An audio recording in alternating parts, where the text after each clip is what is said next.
And so I would sit with 4 first graders at my kidney table, and I would have one student working on pragmatic language, one working on language, and maybe 2 working on articulation.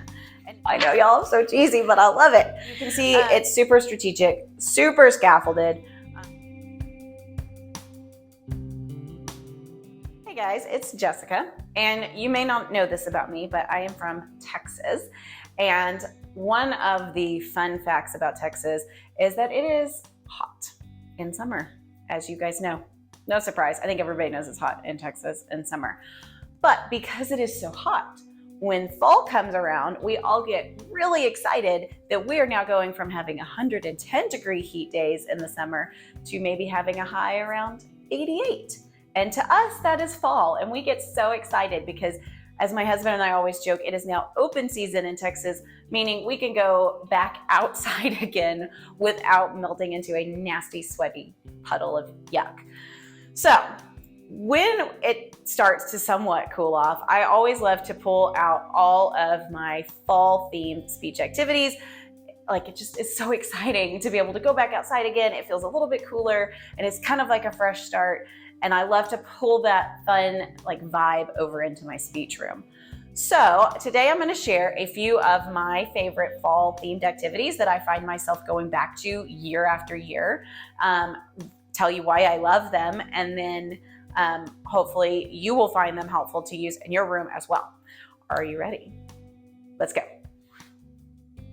Okay, so the first thing I'm going to show you is one of my favorite books. I've not seen very many people recommend this book. I actually found it when my son was about 2 and we were just going to the library to hang out, and the pictures were so bright and beautiful, it grabbed my attention and I pulled it off the shelf and I started to flip through it. So the book is called Full of Fall. It's by April Pulley-Sayer, and I'm going to link a copy of this in the description if you want to grab your own. This is not a... or I should say, book is written as like a poem. It has these gorgeous, gorgeous pictures, but it also has some really interesting vocabulary. So here's just an example. Look how beautiful and vibrant and bright those colors are. It's just fun to look at. But it says, another leaf colors surge. Surge is a great vocabulary word. Meet the trees, their shapes emerge. Another phenomenal vocabulary word. Kind of different vocabulary words than what we might typically come on, those kind of tier 3 vocabulary. And I love looking for new vocabulary to just try to incorporate into my sessions as naturally as possible. So for my older kids, I love targeting some of those older, more advanced vocabulary. For my littler kids, we just love to look at the colors of the book and talk about how pretty they are and all of that. So like I said, I'll link a copy or a link to Amazon in this if you want to grab your own. I like the colors, the book, it's just beautiful. It's just so calming and just satisfying to look at. So Full of Fall book is one thing I just always find myself going back to because I'm just so excited to look at the colors. Another book that I find myself going back to every year is Baby Loves Fall. It's a Lift the Flap book by Karen Katz. Fun fact, I think I probably have all of her books that are like this. She's got one for each season, holidays. It's just great vocabulary. I like to use these for anybody who is maybe pre-K or younger. Specifically, they're like the best hit for 2 to 3-ish. I read these with my own kids when they were infants. They're just great books because they're short. They have thematic vocabulary. And this lift the flap thing is super duper engaging for your little ones. So you don't have to have their attention for very long to work on these. So I will also link you to this in Amazon in the description. If you don't have your own copy of this yet, highly recommend. You will go back and be reading it every year. Okay, let's talk about a few TPT resources that I always find myself loving and just kind of going back and wanting more of. These are what I call my apple basket. It's a little craft activity. And what you do is in the resource, I walk you through exactly how to make this adorable little apple basket. And there are inside, what you do is there's like a worksheet with a whole bunch of apples on it. And your students color the apples cut them out, and make this little craft. So you can see for this particular example, it's initial K. So we have like a cat or a kiwi, but I don't just have articulation worksheet apples in the resource. I have some pragmatic social skills. I have language prompts. I think I have a page maybe of even just blank apples if you want to make your own. And what I love about these, and the reason I made this, was because at my school, we would have an intervention time. And so I would have to see all of, say, first grade at the same time. And so I would sit with 4 first graders at my kidney table, and I would have 1 student working on pragmatic language, 1 working on language, and maybe 2 working on articulation.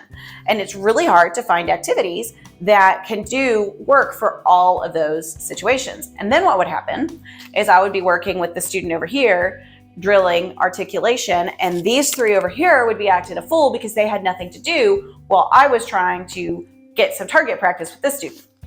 So what is great about these is the 3 students that are sitting on the other side of the table, or however many, are now making their craft.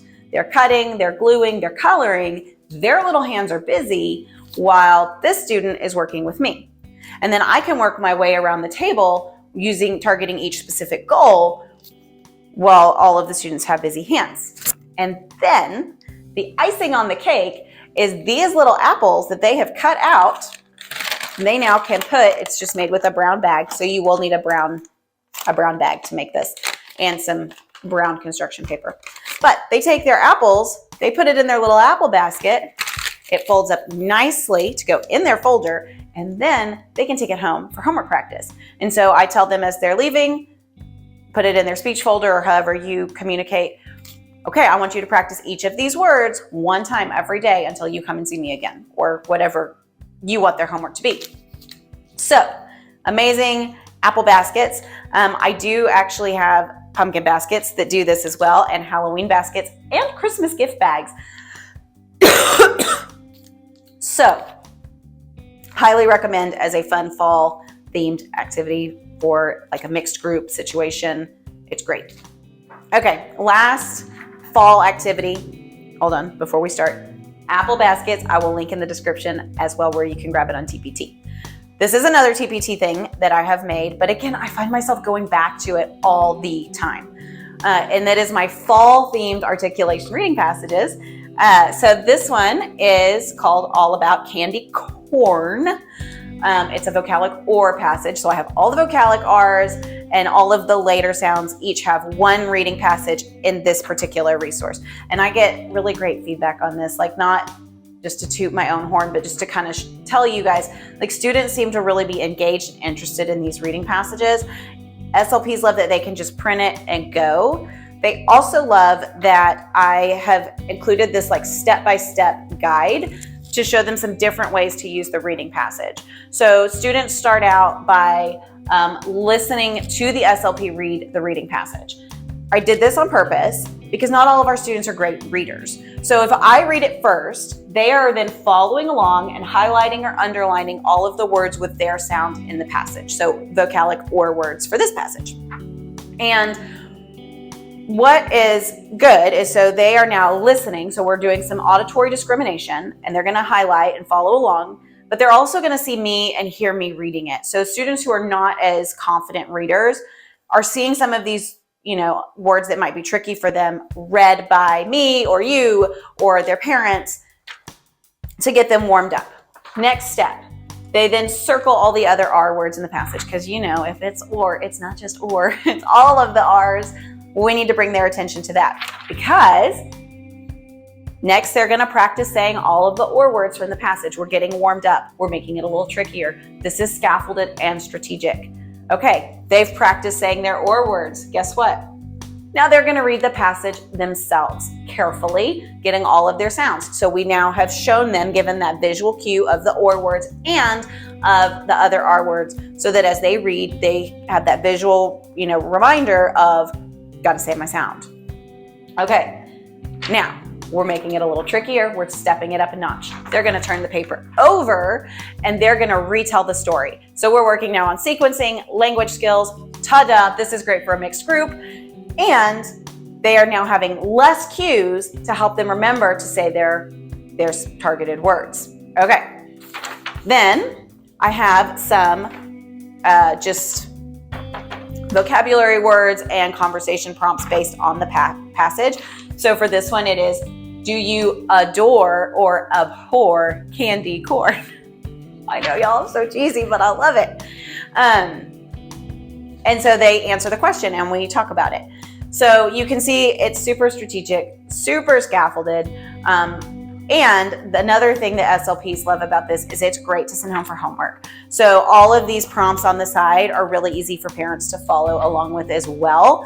And it's super easy. You just have to print and go. So on TPT, the link for you is in the description. So if you think that any of these would be helpful for your speech room and your students and your caseload, take it, adapt it. As I always say to my friends, take what you like and leave the rest. I hope you find something helpful here. I always do. And if you enjoyed these fall themed activities, you will probably also like to see these apple themed activities I did in my speech room as well. And I will link that video here, and you can follow along if you want some apple themed ideas.